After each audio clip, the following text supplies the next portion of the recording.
Morning, Chuck.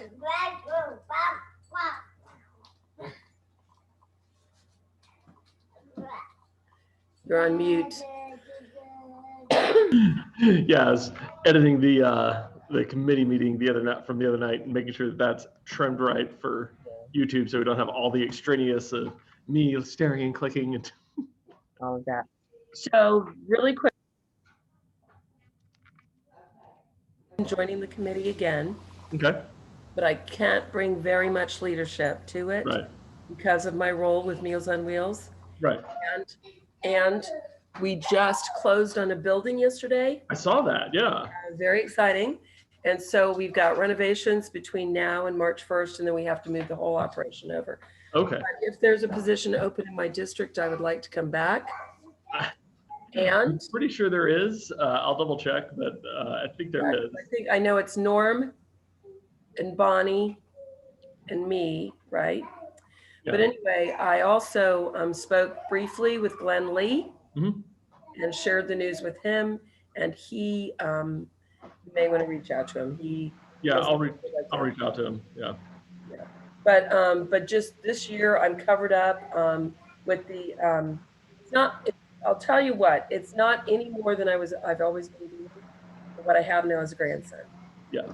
And Rachel getting a lot of care, as you can hear him in the background playing, getting a lot of care support. So when the meeting starts, I'm going to turn off my microphone, maybe even my video, and be listening. No. Let's talk later this week. Yeah, jump in wherever you can, and we'll definitely do that. All right, super. So if you'll have someone bring up my nomination, maybe Dennis. If Dennis is listening to me, this is Cynthia. And when the time comes, what? Oh, he took it from me. Hold on. Okay, Molly. Molly.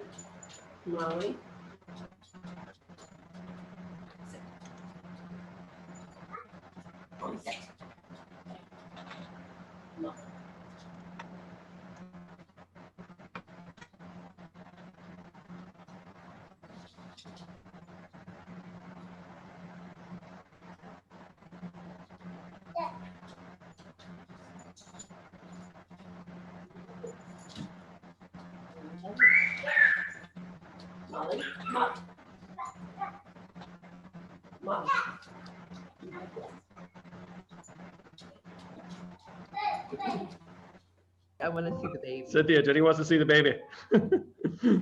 We're here for the baby. Hi. Hey, where's the baby? Oh, okay, here he is. Hello. Hold on 1 second, girls. Okay.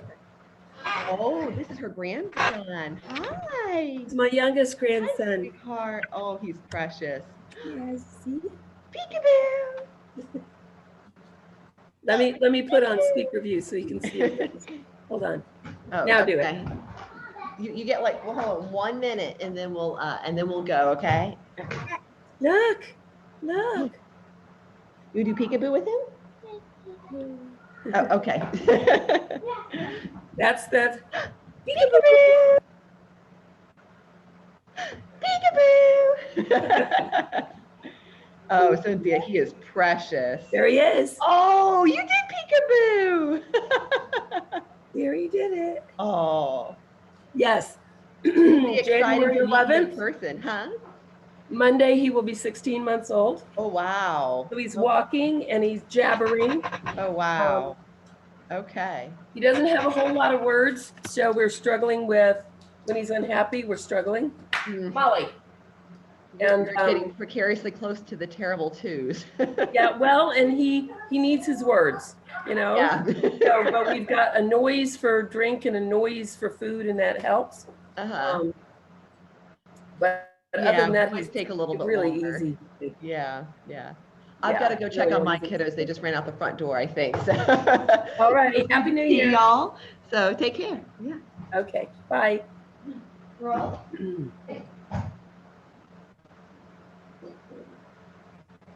No.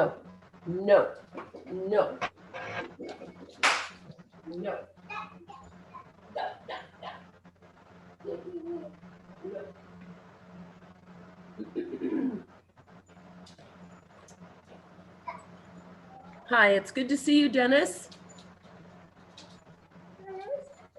Hello.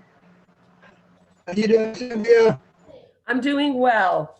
I'm doing well. I'm hoping when the time comes, you will nominate me for a position on the committee. Yeah. Yeah, be happy to. All right, super. That's super. You He hear doesn't, me? somebody will. Yes. We will make sure of that. Okay, good, good. All right, super. Thank you. I'm going to go mute now because I have a 16-month-old running around the house.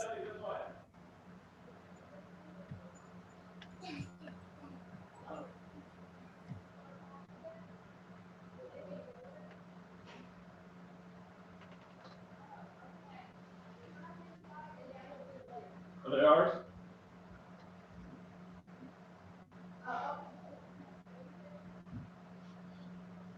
Sorry, we're having some delivery issues. It looks like a whole bunch of stuff we ordered has gone to our neighbors instead. Our children are running outside the front yard. So give us just a second.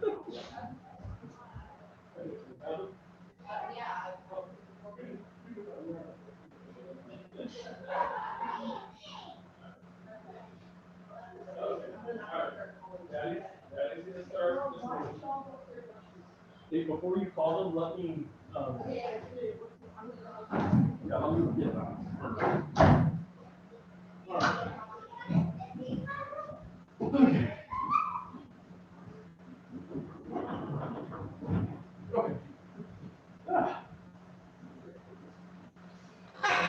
There we go.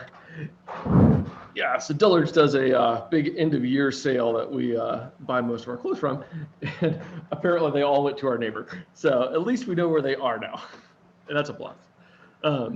Yeah, one of those things. All right, I've got 9:30. I see people here, and that's good enough. So I'm going to call this meeting of the Coweta County Democratic Party to order.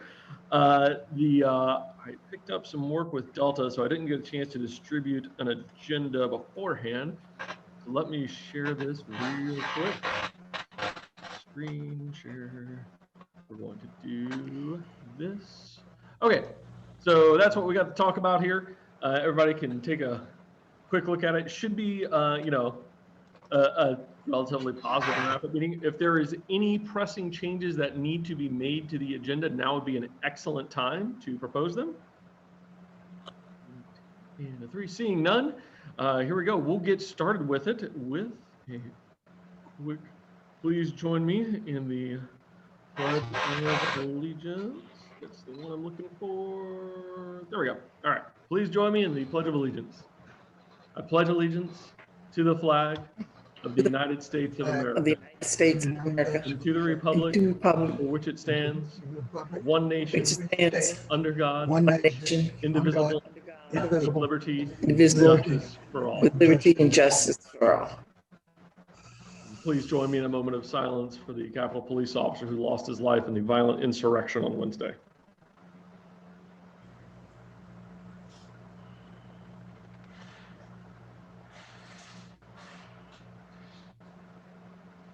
Thank you. Okay, so if you were reading that agenda closely, one, you're probably a little bit too bureaucratic, and two, you may have noticed there are no minutes to approve. That's because we had a joint session in November. We approved those minutes at the committee meeting in December. Yeah, is that right? That's right. Approved those meetings at the committee meeting in December. There was no general meeting in December, so we have no minutes to approve and dispose of. So that's the reason for that. Someone's in chat. Okay, people are saying hi. Cool. So that's what's going on with that. Cool. Bonnie, tell us how we're doing financially and remind people that it's the new year. It's time for new dues. Yes, sir. This is our end of the year financials. As of December 31st, our balance brought forward was $5,913.79. We had deposits of regular, hard copy deposits of $25 and online deposits of $1,702.14 for a total of $1,777.14 during the month of December. Our payouts for December was $31.16 to GoDaddy website, $320 for our Chamber of Commerce member renewal, $100 for Bob Trammell appreciation, $148 for our annual post office box renewal, $234.77 for Get Out the Vote reimbursement, $14.99 for our monthly Zoom fees, and $25.97 for our Act Blue fees, for a total of $874.89 dispersed during December. At the end of the year, we have $6,816.04 on hand. It is the beginning of the year.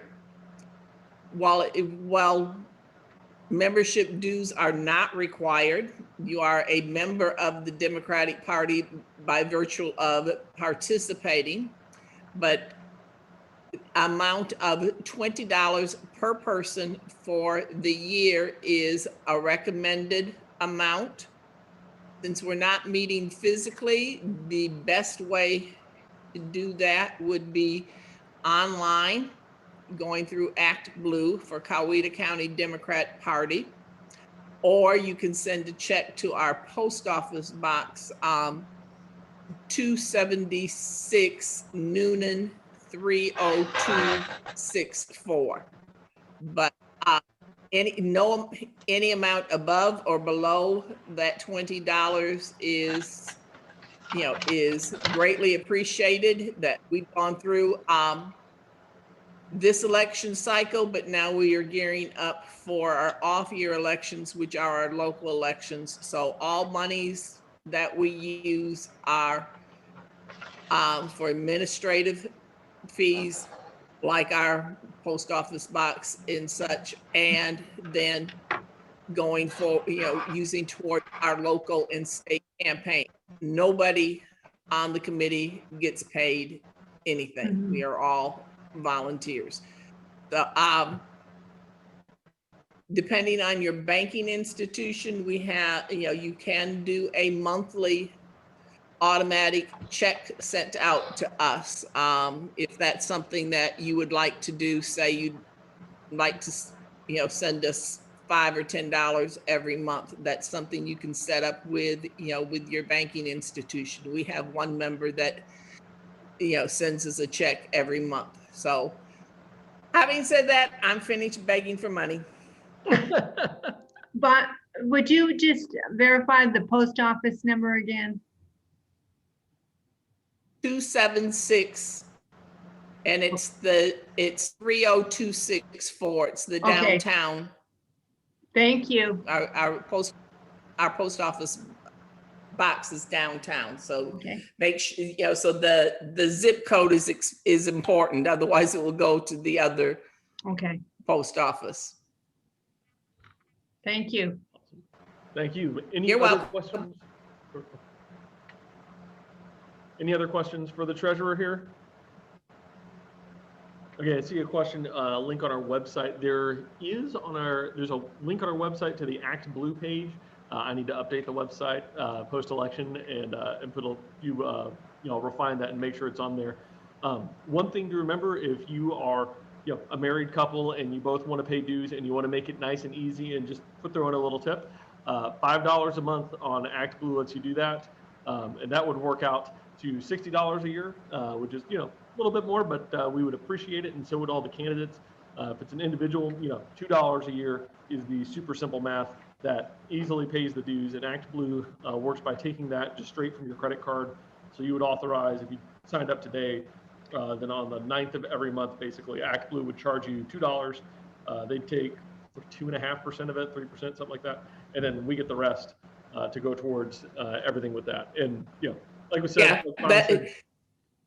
That's why our Act Blue fees were higher than normal this month, because we got more money than normal this month. Yeah, I was happy to pay Act Blue large amounts of money to get large amounts of money, and this committee and this party will happily do the same. Makes it simple, makes it easy, makes it something that you don't have to remember to do every month. And as long as you have a credit card, Act Blue works great.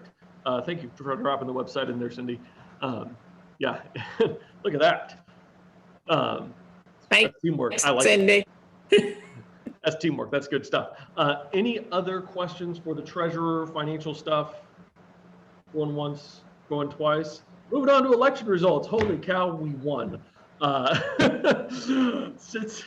Since we last time we met, we were going to bed nervous because Florida had finished their votes because they have a modern counting system that allows them to count votes as soon as they receive them. Michigan was still up in the air. Wisconsin was still up in the air. Pennsylvania was still up in the air. Georgia was still up in the air. Arizona had been called by Fox, but that's it. And so we all went to bed nervous. And by a couple days later, we discovered that, hey, what do you know? Detroit doesn't like Donald Trump, surprise. And neither does Atlanta, it turns out. And neither does Pittsburgh, and neither does Philadelphia. And so we have a new Democratic president coming in a few days in Joe Biden. We have a new Democratic vice president in Kamala Harris that will be representing us. Unfortunately, none of our local candidates, Al Smith won his race in the 5th County Commission District. He was reelected and sworn back in on Tuesday. Unfortunately, none of our state house representatives came up victorious. Fred Robner and Jill Prouty did great, but they were up against long odds to begin with. And Bob Trammell finally fell victim to demographics. His district, Bob has overperformed a average Democrat by about 10 points for the last few cycles. And unfortunately, that came to an end as Bob still overperformed the average Democrat, but not quite by enough. So unfortunately, we lost Leader Trammell at the State House, and got a new one there. And then we had the Senate runoffs, and oh my God, we flipped 2 Senate seats in Georgia. John Ossoff and Raphael Warnock will be sworn in. Basically, they can be sworn in as soon as the Senate reconvenes now, since both David Perdue and Kelly Loeffler have conceded. So they don't have to wait for so we can get them in. That gives the Democrats a 50-50 split right now, with Mike Pence being the tiebreaker for the next week or so. And then Kamala Harris is the tiebreaker, which means Joe Biden will get the cabinet he wants. He will get all of the judges he can appoint and nominate and get up in there. And it means that as long as we're willing to do a little bit of procedural games, we can pass laws. We can get all the big things we want to do accomplished. We can get help with the COVID stimulus. We can get everything. It's amazing. Yes, I was one of the many people that went to bed on election night, and even a few days after, thinking, this is so close to being great. But we won the Senate seats in Georgia, and it is great. If we had known this was going to be the outcome on Tuesday night, it would have been a constant wave of celebration between now and then. And that's fantastic, and that's wonderful, and that's exactly what we want to see happen in the federal elections. And that happened because every single one of you went out and either donated money or made phone calls or texted your friends or sent emails or posted on all the social media places that the GOP is banned from now. And all of the the little things that we do, those all add up. If you made even one phone call, that helped make the difference. Reverend Warnock has the largest vote number of any statewide winner except Joe Biden in Georgia. So that's a humongous accomplishment. And like I said, just as importantly, we've shown this can happen. We've shown this can go. And if we can do it here, and if we can do it in the runoffs, we can do it in the governor's race. We can do it for state attorney general. We can do it on all of these for secretary of state races. And that's where we can really make big, giant changes in Georgia and make this place a better state for everybody to come in. So, hey, Claudia, so again, thank you to everyone who has worked so hard over the last 2 years, and especially in this runoff cycle, to get out there and get it done and get the votes and prove that organizing works, and that Stacey Abrams was right. Georgia's a blue state. We just have a little bit of an identity crisis, and it looks like we're solving that with everybody's help. Just a second, sorry, there are children screaming in the background. The joys of parenting. Are there any questions regarding the election results? Any curiosities about what's going on now? We want to keep calling your senators. If you haven't had the chance to meet either of them, John Ossoff is a very smart, genuinely good person. For all of us who have had a chance to interact with him, he's always been warm, always been welcoming. And I expect that to continue as a senator. Raphael Warnock wouldn't have been the pastor of Ebenezer Baptist without those same qualities. And we now have people in Congress that we can reach out to with our concerns and problems and know they'll listen. And that's unbelievable. So don't let up the pressure. Make sure that you let them know that we do need to do some work here over the next couple of years, and then we'll keep fighting for those more changes we need. Going forward, so like Bonnie mentioned, this is a odd numbered year.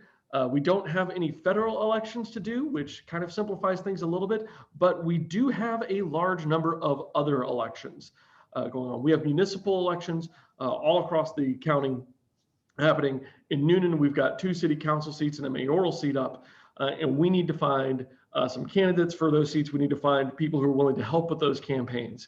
We have a mayoral candidate lined up. He's fired up, ready to go.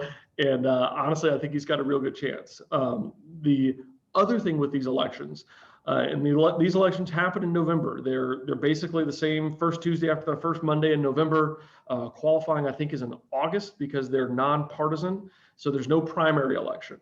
It's just one and done in November. But these elections are historically very, very low turnout.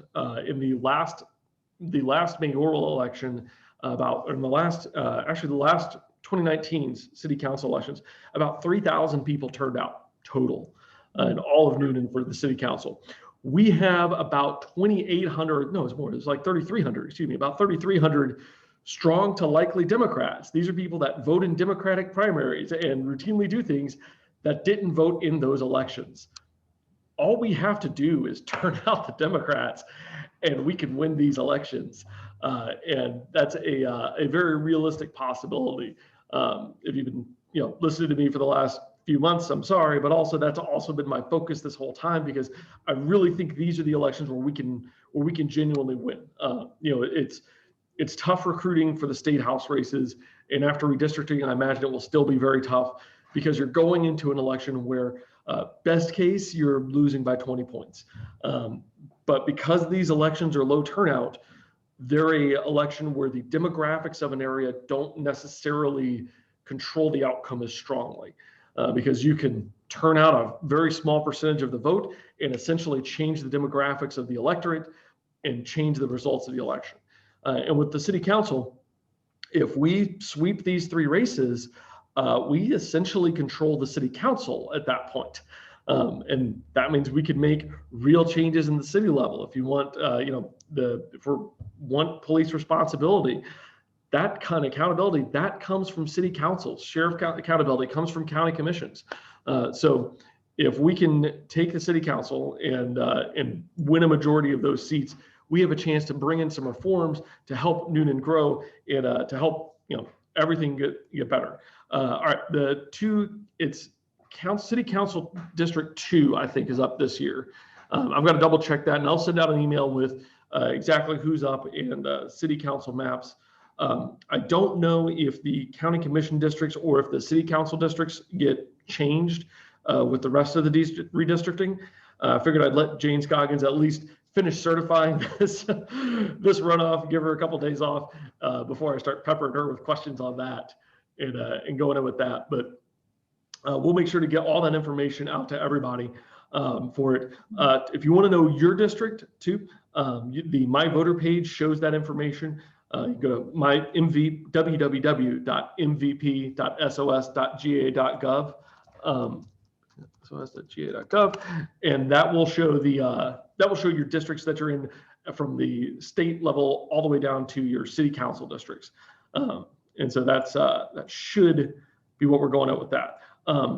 Other calendar events, let me pull up.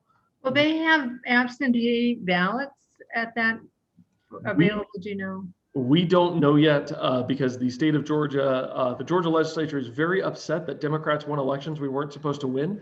And so they are looking at taking the gold standard of absentee ballots that the Secretary of State has lauded so much and basically trashing all of it so that Democrats can't win. So we'll see where that ends up going. You can call your elected reps and let them know. The irony, of course, all of these absentee rules were put in place by a Republican-controlled state legislature for a Republican-dominated state for the benefit of Republicans, and now they're running scared. So it may backfire on them anyways if they take it all away. But we'll just keep going out and keep voting them out. And once we have Governor Abrams in there helping out, we should be able to get a little bit better stuff. Okay, yeah.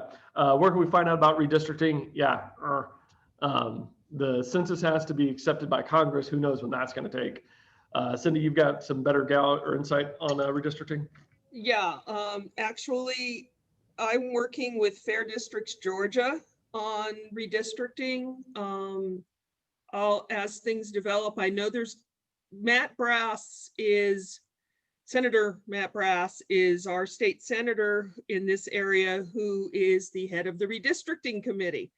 So I'll be putting out calls for us to contact him with issues as things develop. There'll be a forum or a panel, I should say, at the end of the month. When I get the details, I'll share it, between Matt Brass and Elena Parrott will be talking about transparency and stuff. So I will share information because that's my next cause for the session, along with voting rights and everything else that we have to deal with this time. So anyway. And for those of you who don't spend your free time doing something other than politics, one, you're making the right decision. Two, if you've never interacted with Elena Parent or seen her interact with other people, she pulls punches about as well as I do. So it should be a little bit of a fiery forum, especially given recent events on that. All right, any other questions for the redistricting piece before I grab the rest of the calendar here? All right, cool. Let me share this screen up here. I would like to. Yes, go ahead. Mr. Chair and Cindy, our state senator, Matt Brass, has been very strong and very vocal on Stop the Steal. And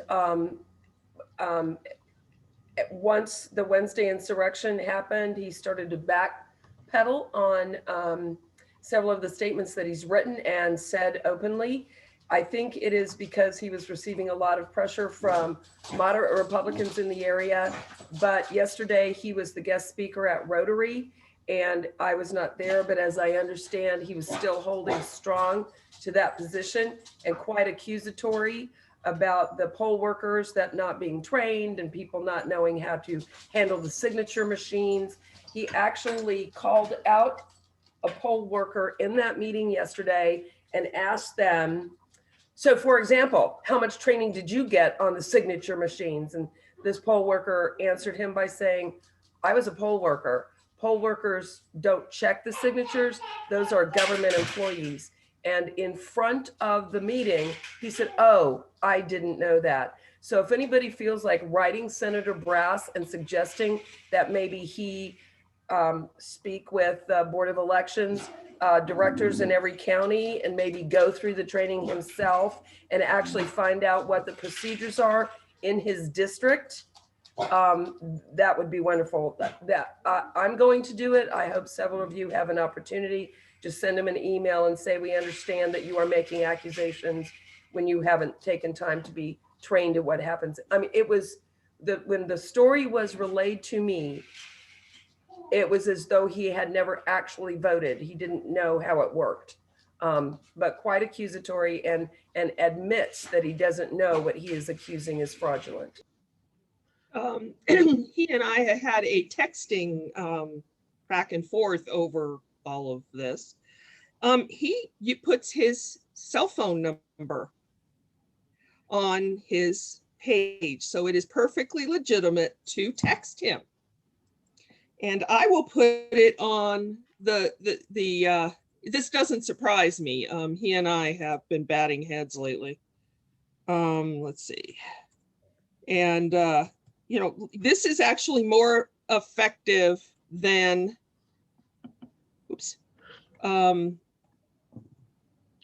sending him email. I don't think his Senate email works because Air Districts Georgia tries to send him stuff, and I had to send it to his business email, which I won't give out because I'm not a Republican and not a jerk. Well, I have my jerky moments, but. Don't know what you're talking about, Cindy. But anyway, so here is his that would be the best way to contact him, that he will see. Because he actually told me to stop texting him the other day when I did civilly say, where do you stand on this?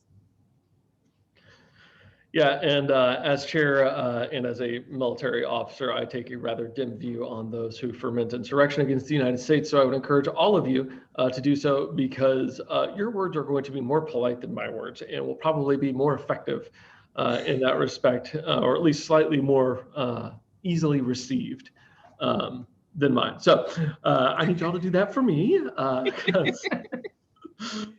Yeah, I'm right behind you there, Chuck. Yeah. So anyway, so looking ahead at the calendar, a couple things. We ran through this at the committee meeting and set it. This should be auto updating on the website now, I think, which is good. The Eastern Star Martin Luther King Parade, as far as we know, is not happening this year because of the coronavirus outbreak, which is not surprising. So there's that. Let's see here, our general meeting in February is on schedule on the 6th, just like normal. Committee meeting will be Monday the 1st. Before that, same thing with March, normal committee meetings scheduling there. Or is it April? We ended up moving it back one because the April meeting was originally fall on Easter Saturday or Holy Saturday, so we shifted that back a week. Our general meeting is going to be there, and our committee meeting is going to be on that Tuesday, the 6th, so that we're not conflicting with anybody's Easter holiday plans and working off of that. Mays is on schedule for the 1st of May.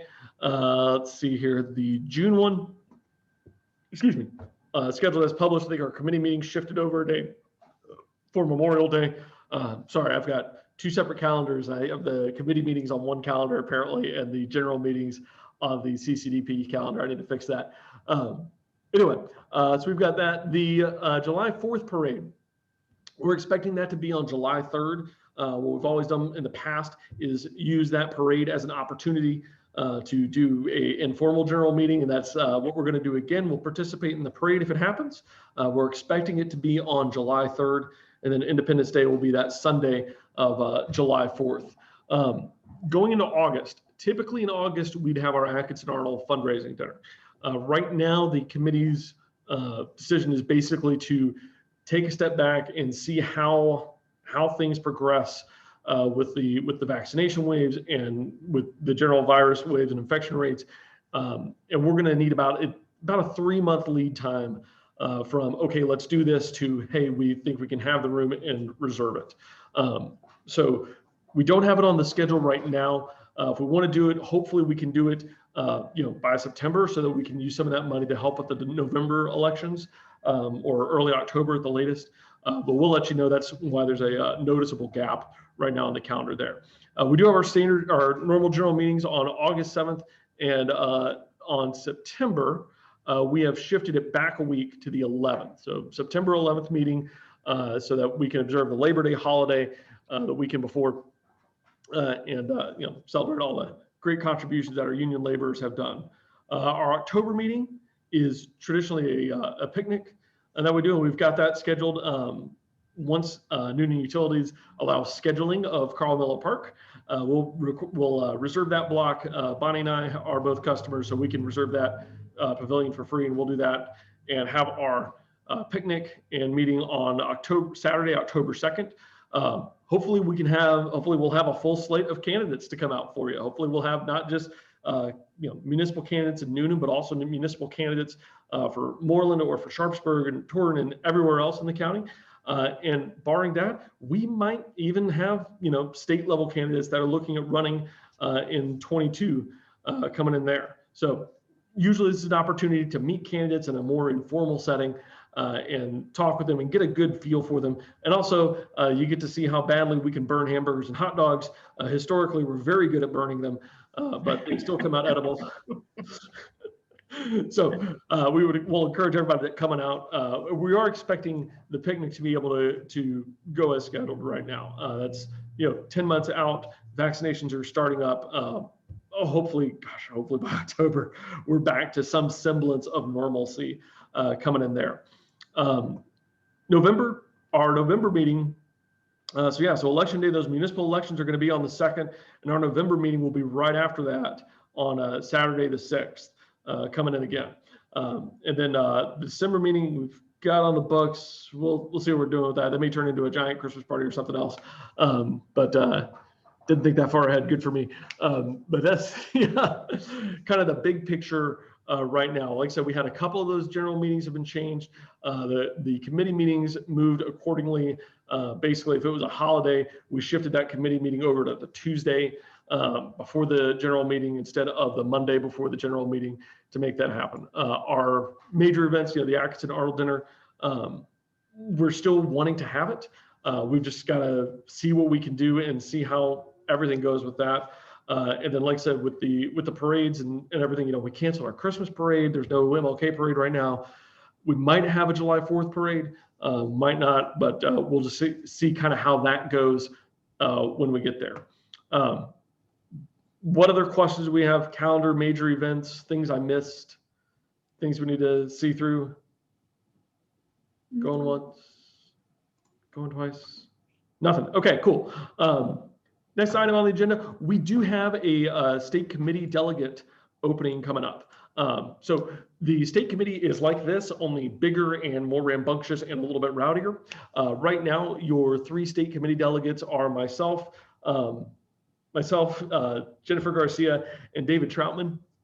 We're allotted 3 spots for that. And then the prior candidates and office holders like Bob Trammell are considered ex officio members and can show up and talk, but don't necessarily have voting privileges. The state committees right now, it's all being done virtually, which is not as fun as everybody getting up into the auditorium at the IBEW in Atlanta and getting with 250 of your fellow Democrats and getting a little bit rowdy and having fun. But you do get a chance to interact with a lot of federal candidates. The last in-person state committee meeting I was able to attend, got to talk to Lucy McBath after her election, got to talk with Hank Johnson. I think Sanford Bishop was there, David Scott was there. A lot of good opportunities to make your voice heard and to set the path forward for the state coming on. Unfortunately, good news and bad news. Jennifer Garcia is moving to the Washington D.C. area. She and Jimmy have gotten a bit of an upgrade on jobs up there, and so they are in the process of moving right now and getting that going. We have a state committee meeting this afternoon, and that will be her final meeting. So Cindy, you're interested. Once I figure out how we're going to fill that vacancy, I'll research that and see. It's open to anybody. You do not have to be on the committee to be on the state committee. You don't have to have any special qualifications or anything like that. It helps if you have a high tolerance for bureaucracy, because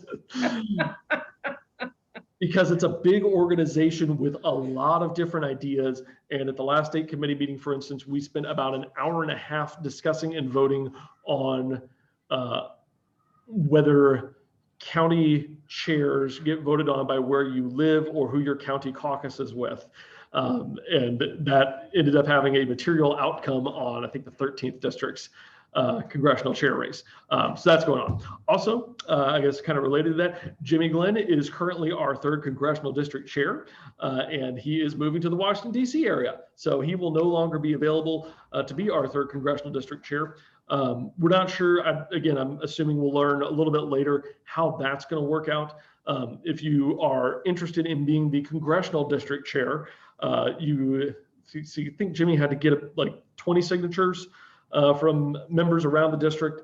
So it's a little bit of a process, a little bit more work involved, because this is essentially an officer position on the Georgia or the Democratic Party of Georgia. The county commission or the congressional district chairs, there we go, are on the executive committee.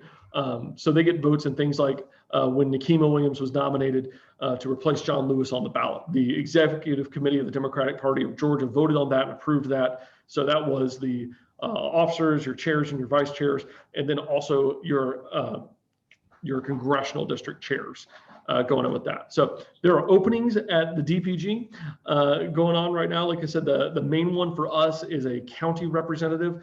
And it is important that we fill this because if we don't show up, if we are allotted 3 seats and we don't fill them, we may not get allotted those 3 seats next year or next time around. We may only get allotted 2, and they may spread those out to other counties that have interest.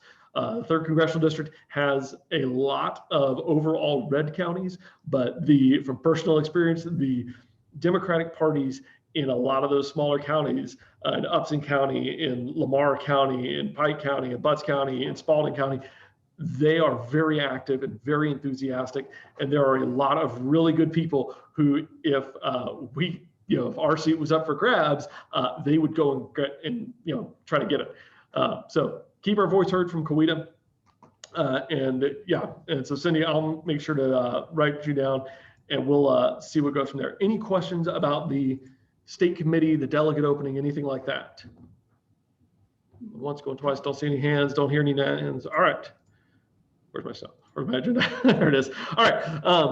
Some COVID. Sorry, Chuck, I was a little slow on the uptake. Was the 3rd one, you said something about county delegates? Oh, so the Democratic Party of Georgia allocates delegates to the DPG on a county. Oh, so gotcha. Yeah, so basically it's just if we don't fill the spots we have, they're probably going to take that spot and send it to someone that will fill it. And so if the 13th congressional district has 25 spots, and we got 3 of them, but we can only fill 2 of them, they're going to take that 25th spot and give it to somebody else. And like I said, there's a lot of really enthusiastic Democrats who are running impossible races and doing it with gusto all across this district. So that's very good news. But it does mean, we need to send reps out and do good things there. All right. Some COVID-19 information, really good news. We're getting into phase 1A plus. So let me make sure I've got this up right. Okay, so the vaccination phases. All right, so the phase 1A is going on right now, or phase 1. And it includes people in long-term care facilities, EMS, public health, those individuals. We've reached the point where we've gotten enough of them that we can expand to what the state of Georgia is calling 1A plus. And that is all of those individuals plus anyone over the age of 65. Those vaccinations are going to start on Monday. It's at the county fairgrounds. Right now, it's by appointment only. I've signed up for more information on that. Once I get it, I'll send it out to everybody through our newsletter. They changed it yesterday. It was going to be just show up and you can get a vaccine. Right. And then last night they changed it to appointment only. The public health page doesn't have information on that yet, unfortunately. But we are working on figuring that out. This is really good news. Once we get through phase 1A, then it goes into phase 1B, which is what they consider critical workforce. So this is pharmacy staff, educational faculty, so all of our teachers, our superintendents, court employees, grocery store workers, food processors, transportation staff, air traffic controllers, all those critical infrastructure employees. If you know someone who's gotten a critical infrastructure letter from their work, they're probably going to fall under 1B. Bonnie, sorry, go ahead. Just to add to that, if your primary care physician is with Piedmont, I've got and mine is, Piedmont has sent out notification that they will be getting vaccines as well for their 65 and over. Oh. So if you don't want to go through the fairgrounds, because the fairgrounds is not just for Coweta, it's open for anybody in Right. Georgia. And so if you are a Piedmont healthcare patient, you should be getting information from them on when they have the vaccines and how to set up an appointment with them, if that's more of your comfort level, which is mine. Yes. Thank you. That's good info. Yeah.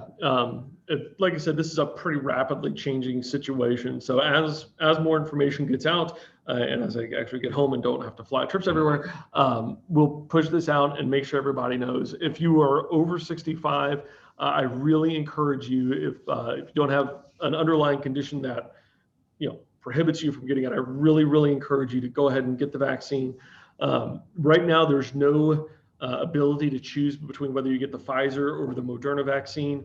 I know Johnson & Johnson has one on the way, and then the UK just approved, or has AstraZeneca's vaccine coming. China just approved a second vaccine, and that may free up more doses of Moderna and Pfizer for the United States, because the Chinese vaccine may be able to be distributed in more of their sphere of influence. And so we're hitting a point where we may actually be able to really start seeing a high level of vaccination. From the Department of Public Health's webpage, if you get the vaccine through the District 4 Health at the fairgrounds, basically they're going to set you up for your follow-on shot about a month later and reserve a vaccine for you for that. The other change that will come in a couple weeks is the Joe Biden to the office of the president-elect. Joe Biden has released their vaccine plan and has talked about what they're going to do. Right now, what they've done is they've taken the 50 million doses and blocked that off as 25 million vaccinations. The Biden transition is looking at taking that 50 million and calling it 50 million vaccinations, and basically betting that we can continue to manufacture and continue to supply, on the month out, and get as many people as possible into that first wave of vaccinations, get them their follow-on shots, even though the dosage may not be necessarily reserved for them at the moment. They're betting that we can still produce it and get it out and get it going. So that will also increase the opportunities for vaccination. The other unfortunate reality is that we are in Coweta County. So we see about 15 people in this chat room. And that's probably about 10% of everybody in Coweta County that actually accepts that vaccines are real science. So there will probably be extra opportunities for us to get them. There's going to be a lot of people in Coweta that don't want to get it for whatever reason. Cool. If you get the opportunity, I highly encourage you to go ahead and get the vaccine. It protects, even if you've had COVID, if you've tested positive and recovered, awesome, great. The recommendation is to get the vaccine anyways, because it offers a longer line of protection. We're still not sure if it's going to end up, if this will be a lifelong vaccine like measles, or if it will be something that requires yearly or semi-yearly boosters like the flu vaccine does. But we do know it's effective. We do know it works. And we do know that it will be publicly available starting on Monday to people in district or in categories 1A. The next category, once we get past the essential workers, and let's see here, 1C is, let's see here. Okay, so phase 1C is below age 65 with comorbidities and caregivers for adults over 65. Phase 2, we basically drop that age window down to anyone aged 31 and up. when phase 2 happens, and then people who live in dormitories and group homes and staff facilities and jails and prisons and other close contact areas. Group phase 3, we have a lot of it is going to be pretty much everybody, any adult 18 and up, and then phase 4 is, basically unlimited. Pediatric vaccine use still hasn't been approved yet. Once that is, we'll let everybody know as well, because that will be the other big thing. While children don't usually have the same strong reactions that adults do, the highest, not the same risk of death, there are still a lot of very bad things that can happen with kids getting it, in addition to just spreading it all around to their parents and caregivers and loved ones and everybody else. There is a syndrome similar to Kawasaki syndrome, a multiple system problem that is affecting children who get COVID-19. So again, get your vaccine. When you do, continue to socially distance. It takes about 2 weeks for that vaccine to really be in full effect in you. And then, a month later, you get your booster for that good year-long resistance. Even after you've had your vaccine, wear a mask while the pandemic is still raging, because it sets a good example, and it also, basically pretty much prevents you from getting anything at that point, which would be good. And that's what we want. We want everybody to make it through the end of this year, happy, healthy, and ideally never being infected with COVID-19. Any questions I can answer now on the vaccine? Yes, ma'am. You are muted. There should be a link to unmute. There you go. Do you have any sense of how the extra vaccines might be advertised? No, I do not. The Times Herald has been published the story showing that it was going to be available, and then the update that it has that it was going to be appointment only, and then the District 4 Health page. I put the link to their vaccine rollout plan in the chat there. The District 4 Health page is our region for that Coweta is in. It's Coweta, Butts, Carroll, a bunch of other counties. They have a email notification system that I just signed up for. So I don't know if how well it's going to work. Hopefully it works well. Yeah, okay, thank you. Yeah, but that's all I've got right now. Anything else? Jeff, when you signed up for the District 4, do you just put in District 4? Yeah, yes, there's Coweta County, or honey, could you turn it off? Yeah, I'll find that direct link to the updates here and send that in here. I'll do that. It might be a little bit after the meeting so I can find it, but we will. Yeah, where did I get that? Anyway, so I will find that information and drop it in the chat or send it out to everybody. Okay, all right, thank you. Henry County, okay.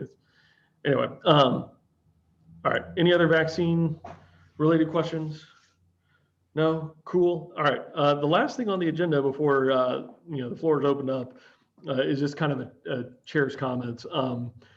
When the committee met Monday night, we were planning out the new year. We were looking forward to some winnable elections, to competing hard and hopefully winning some city council seats and competing in the other areas of Newnan that haven't seen Democratic, a big Democratic presence, letting people know that we're here, that we're ready to work.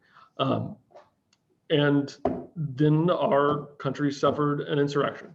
For the first time since the War of 1812, our nation's capital was breached, and it was done so with it was fermented with the help of the President of the United States and a lot of our elected representatives, including Matt Brass. I do want to say that Drew Ferguson, our congressional representative, voted to reject the objections to the elections. He didn't have a whole lot of big public statements on it either way. And while we disagree vigorously with him on just about every issue, and I encourage you to continue disagreeing vigorously with him on just about every issue, do so knowing that you at least agree that we should have a representative democracy. And that's something that can't be said of the majority of the GOP caucus. It's something that cannot be said of the majority of Georgia's GOP caucus. And it's something that cannot be said, unfortunately, of a lot of our locally elected leaders. And I'm, like I said, I'm not entirely sure where it goes from here. I know the FBI has been arresting a lot of the insurrectionists, and they are going to probably go to jail for a very long time. But don't be afraid to say what it is. This was a violent coup attempt. People stormed the Capitol with flex cuffs and erected a gallows outside of our nation's capital. There was a displayed intent to capture or harm or kill elected representatives. And that is not something that that we can accept. The best way we fight this going forward is, yes, through our opposition, through funding groups like Fair Fight, through funding candidates, and also by finding and being those candidates. We're going to need someone to stand up to Matt Brass and call him what he is over the next cycle of elections. I may not be the best choice for that because I tend to get a little bit feisty, let's say, for choices, for situations like that. What I can tell you, and what you can tell anybody that wants to run as a Democrat in 22 for state level office or for federal office, they will have the full support of the Coweta County Democratic Party. We will make sure that their filing fee for state level offices, we'll make sure that that's covered. They will run. We will make sure that they can help get their message out and they can fight. For federal candidates, we had a meeting with DPG's internal attorney, and I think the other attorney was with the Joe Biden campaign to discuss what we can do to help federal candidates. The bottom line is that we can basically buy up to about $5,000 worth of yard signs and mailers and other things each election cycle and not run afoul of federal laws. Previously, we weren't sure about that. We've been under the guidance that we should just kind of, hands off all federal elections. Apparently that's not the case. We can send out, postcards and mailers and whatever else that say vote for, so-and-so for Congress, as well as, Raphael Warnock, because he'll be running in 22, as well as promoting our local officials. It's just, it's an accounting problem for the committee to make sure that we're doing proportionally, how much we're spending and how much of that space is devoted to federal candidates, that sort of thing. I'm glad there are other feisty people here. But anyway, but that's how it's going to be. And we need people, and again, I'm going to be honest, the state house races, the people who, if we have someone nominated to run against Matt Brass, they're probably not running to win. They're running to make sure that our voices are heard and to make sure that the truth is told. The reality is Matt is going to carve a district that protects him and is as red as he can possibly make it for himself. That's going to make it next to impossible for us to win, given the partisan polarization of the electorate. If we have a celebrity candidate, that may change things, but these are going to be difficult races to win. We still need you to run and be that buzzsaw and tear them apart and run through them. And then ideally we have more buzzsaws waiting in the wings for the next cycle so that you can tag in and they can run at them and tear them apart and come in and expose them for what they are. All right, sorry. Yes, ma'am. I'm going to have to leave and go babysit my grandson. A pleasure Absolutely. to meet you all. And Thank I you just for want to interject one little thing. Stacey Abrams proved, and by the way, I'm from Cleveland, Ohio. I'm not a Georgian, but I'm happy to be here now. Stacey Abrams proved that the effort to get out new voters is really important, and I'd love to contribute to that. So take care, y'all. Give you opportunities. Make sure you sign up for our newsletter. We've got the sign up on the website there, so that we can keep you in touch with everything. But yeah, so that's what we're looking at for the next couple cycles. We've got winnable races in 2021. In about 11 months, we have some races we can win. In about 23 months, we've got at least one Senate race we know we can win, a bunch of statewide races we know we can win, and a handful of more local state house level races that will be probably very difficult. We'll have a couple other county commission seats that will also be probably very difficult. Again, if you choose to run for those seats, we will back you up. We will make sure that you're okay going into it. We will make sure that you have some resources to help get started, that you're not paying out of pocket to run. And then we will make sure that you are good on the back end of these races so that you can recover your own life and get back to what you're doing and get the break you need after a campaign. But we need people to stand up, find your friends, get them going, even if they've never been involved in politics before. This is the time. This is why we do it. And the victory this summer will be, or the victory that we just had, is going to spur a lot of really good candidates in November of 22. Kind of Stacey Abrams manual. There's not a manual, I don't think, but Fair Fight's got a template at least on how they're doing things, and yeah, we'll be working with them to keep turning out. Some other good news from the election: we turned out thousands more Democrats than we ever have before. Unfortunately, the GOP turned out even more, thousands of Republicans, but whatever. We increased turnout. People are out there, they're voting, they're showing up. Our communities are changing in ways that the GOP will not be able to resist, and that's good. We're contributing to this fight, and we're making it work, even though we're having these, even though we have a tough fight ahead locally. The efforts that we're making here enabled John Ossoff to make the runoff. It enabled Raphael Warnock to make the runoff. It enabled Joe Biden to win the presidency. It enabled John Ossoff and Raphael Warnock to be the next senators from the state of Georgia. These are not small accomplishments. These are very big, very important things. It's easy to look at the overall race results and go, man, Coweta went, for Perdue and Loeffler by, big margins.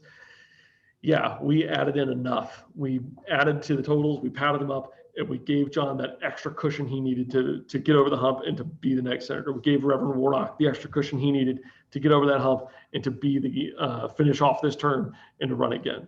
And also, I still have a lot of Ossoff and Warnock signs on my porch. So if you need a Warnock sign for the 22 election, come by and come get one. If you need an Ossoff sign for the 26 election, wow, come get them. They don't have dates on them, so they're reusable and good. And if you have Ossoff or Warnock signs, save them, because we'll need to put them back out here in a few months for that.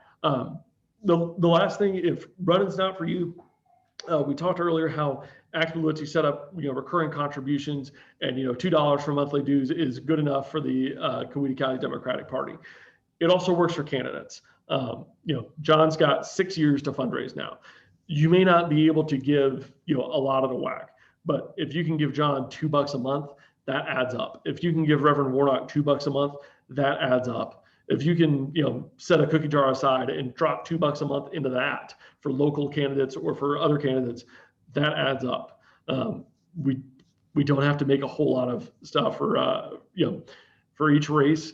If every voter gave about $1 a month or $10 total for an election cycle, so that's 50 cents a month to a Democratic candidate, that will fund their entire campaign. If every voter did that, that's all it takes. So take a look now. I would encourage you to go to Ossoff's page, go to Reverend Warnock's page, go to our webpage, and see what you can do. Allocate a monthly candidate budget and start just chipping away and helping build in. That's how we can make these differences. That's how we can get all of these big mailers out. That's how we can get out and reach new voters and get them to the polls in what is going to be a challenging environment coming up for the next election cycle. Chuck. All right. Yes, ma'am. Excuse me, I don't know if you can see this or not, but my husband happens to be a registered Republican, although he doesn't, okay, there's no way he's voting Republican. But anyway, maybe because he's a Republican, this fancy magazine, I don't know, can you see that or not? It's called Trending Politics. And I mean, it is really done in a classy way. This is his second volume that they've sent to the House. And of course, it's all pushing everything that we've heard that Trump has said and whatever. But it looks like it's going to be an ongoing magazine. I'm only showing this because this is what Republicans in our area will probably be getting. It has to be big money. So whatever we can do this, I doubt very much we can compete with something like that. I don't know.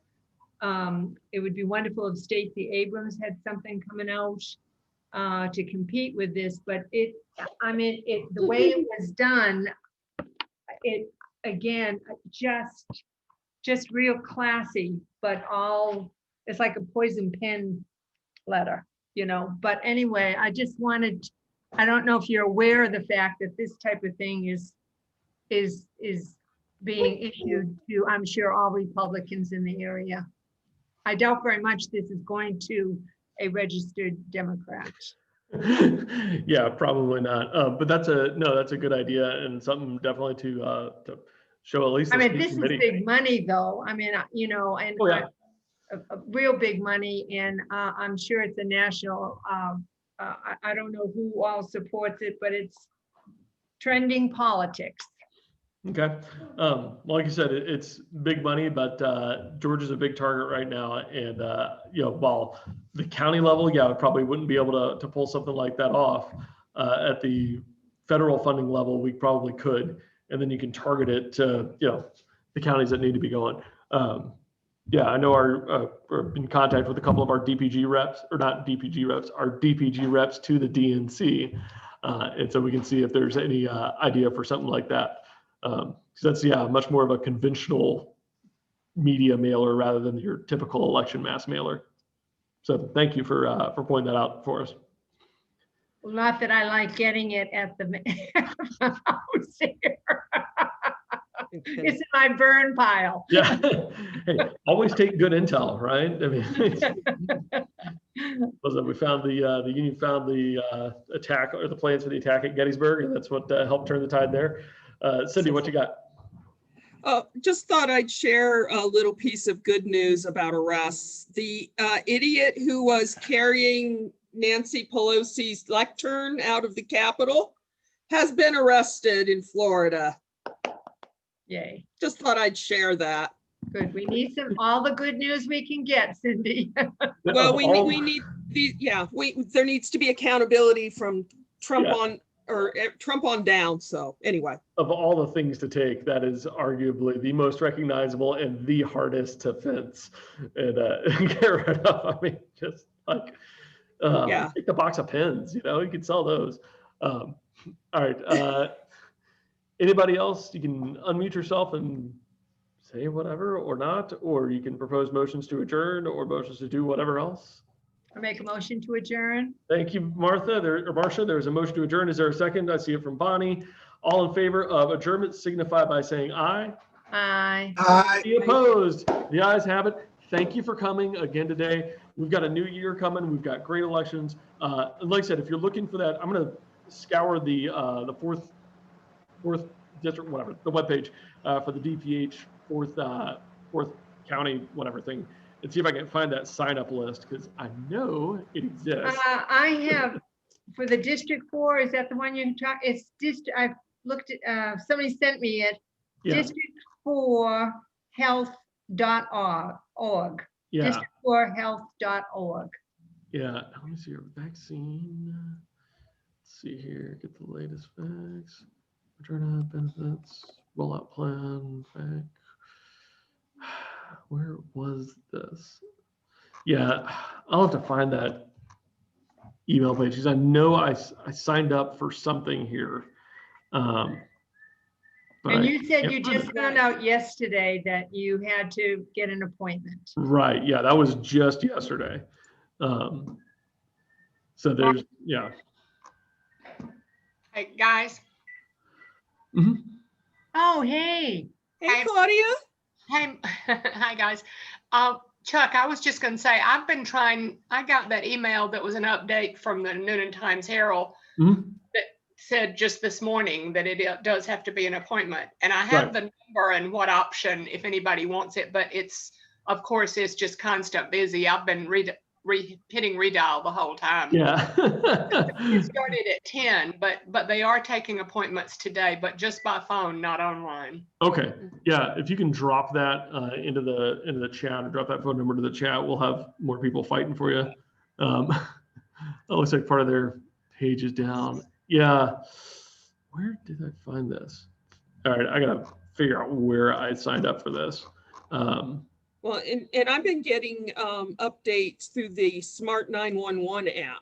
Okay. which is the Coweta, I think the thing you cited for Coweta alerts. It's through the Smart 911 app. And I think you can sign up, you know, it also gives you thunderstorms and tornadoes. and all Right, that. yeah. Okay. But anything through here, so.